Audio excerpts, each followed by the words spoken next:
Meron ka bang laptop na sira na yung hinge katulad nito? Ayan o. So, naghihingalo na talaga siya. Hindi mo na masarap pati mabuksan. Ganito.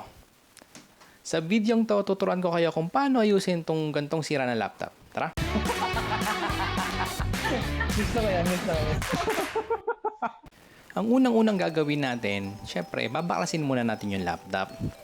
Kung hindi ka marunong magbaklas ng laptop, meron akong tutorial na ginawa sa mga lumang video ko. I-check mo lang yung YouTube card dyan or i-check mo na lang sa YouTube description or sa comment section para mag-guide kayo kung paano magbaklas ng laptop.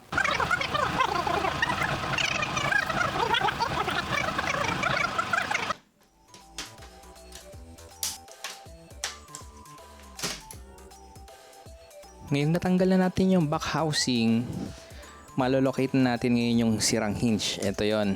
Itong hinge na to, originally nakascrew to dito.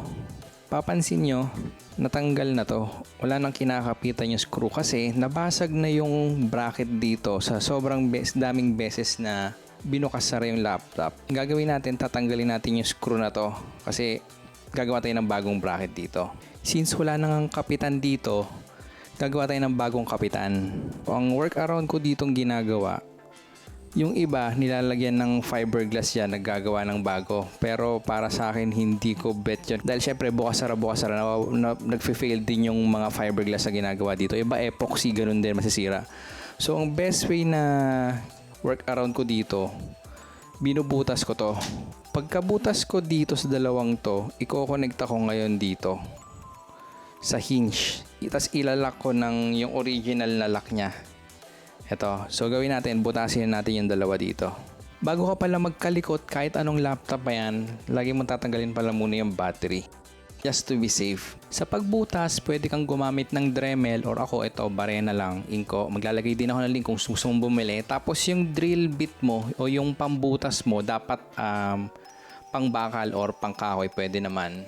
Tapos, syempre, kung ano yung size ng tornilyo mo. Ang size ng tornilyo kong ito ay 2.5mm. So, itong drill bit na to, 2.5mm. Butasin natin dito. Mali pala sinabi ko, 3 pala dapat, hindi 2.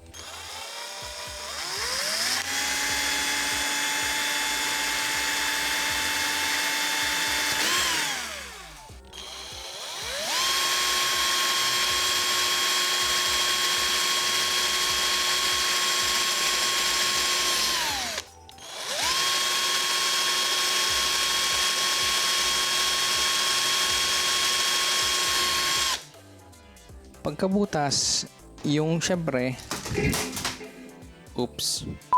pagkabutas natin yan dito sa kabilang side, syempre may mga bakas yan ng barena, linisin lang natin.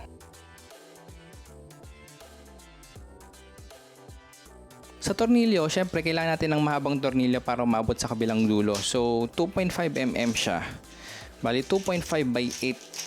Pwede na yung 2.5 by 8. Siyempre, depende sa laptop mo kung gaano kahaba. Tapos yung isang pinakamahaba, 2.5 by 10. Kung gusto nyo bumili ng gantong set ng mga tornilyo, lalagay ko rin yung link niya sa description para mabili nyo.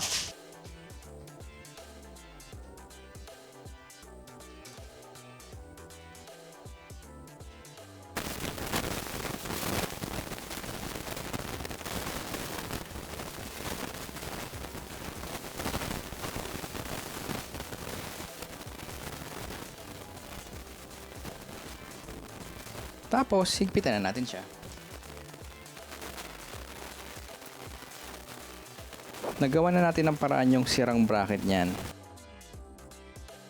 Yung last piece na tornilyo dito, initially, dito talaga nakalagay yan. Since basag na to, wala na rin akong kwenta, kakabit na rin natin to.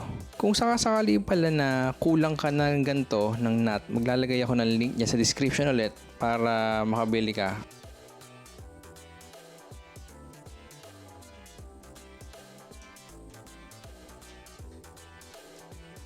Yan, pagkatapos nyan, okay na yung laptop natin. Buuin natin. Oops, yung battery, lagay natin.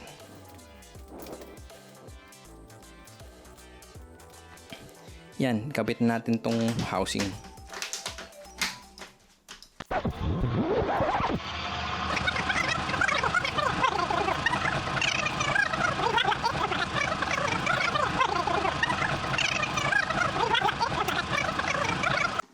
Okay, tignan natin kung okay yung yung laptop. So, behind the scene, naglagay na rin ako dito since sira na rin yung bracket niya. Pero ganun din naman yung ganun din naman yung proseso. Ito na yung laptop natin. Silipin mo.